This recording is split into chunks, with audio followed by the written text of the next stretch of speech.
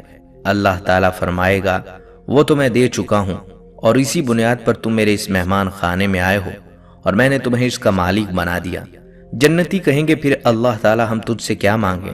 تو نے تو ہمیں اتنا دے رکھا ہے کہ اگر تو حکم دے تو ہم میں سے ایک شخص کل انسانوں اور جنوں کی دعوت کر سکتا ہے اور انہیں پیٹ بھر کر کھلا اور پہنا اور اڑا سکتا ہے، بلکہ ان سب کی ضروریات پوری کر سکتا ہے، اور پھر بھی اس کی ملکیت میں کوئی کمی نہیں آ سکتی۔ اللہ فرمائے گا، ابھی میرے پاس اور زیادتی ہے۔ چنانچہ فرشتے ان کے پاس اللہ کی طرف سے نئے نئے تحفے لائیں گے۔ ناظرین، قبر کا عذاب اصل میں روح کو ہوتا ہے، سوالات بھی حقیقت میں روح سے ہی ہوتے ہیں۔ اس لیے اگر کسی شخص کو دفن نہ کیا جائے تب بھی تینوں سوالات ہوتے ہیں۔ البتہ بعض احادیث سے معلوم ہوتا ہے کہ روح کے ساتھ بدن کو بھی عذاب ہوتا ہے۔ بے شمار دنیاوی چیزیں نہ سمجھنے کے باوجود ہم انہیں تسلیم کرتے ہیں۔ اسی طرح عالم برزخ میں عذاب اور آرام پر ہمیں مکمل ایمان ہونا چاہیے، خواہ اس کی کیفیت ہمیں معلوم نہ ہو۔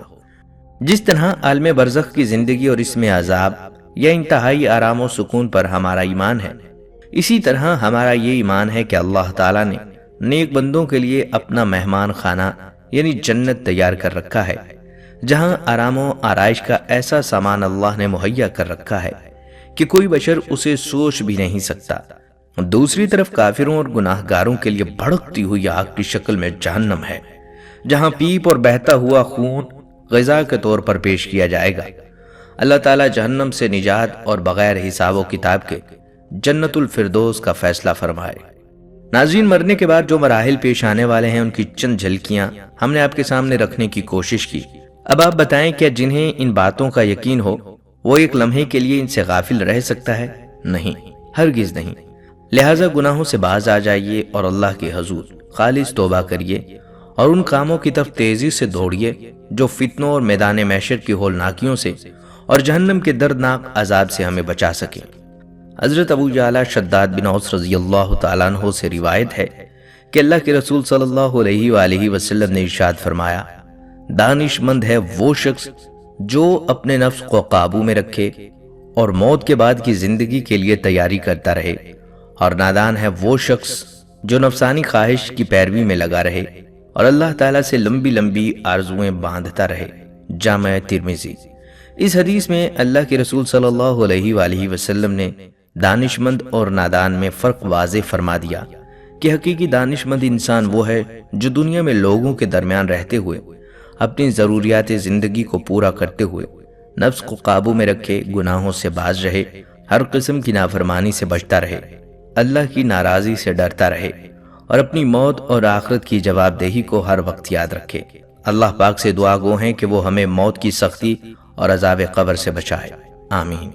دوستو، یہ تھی ہماری آج کی ویڈیو۔ ہم امید کرتے ہیں کہ آپ کو یہ ویڈیو ضرور پسند آئی ہوگی۔ اگر آپ کو ہماری یہ ویڈیو پسند آئی ہے تو آپ سے گزارش کرتے ہیں کہ آپ ہمارے چینل کو ضرور سبسکرائب کر لیں اور ساتھ ہی لگے بیل کے بٹن کو بھی پریس کر لیں تاکہ آپ کے پاس ہماری آنے والی مزید معلوماتی ویڈیوز کا نوٹیفیکیشن بر وقت ملتا رہے۔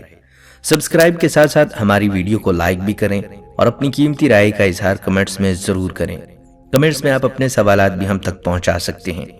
اللہ تعالیٰ آپ کو اپنی حفظ و امان میں رکھے، آمین۔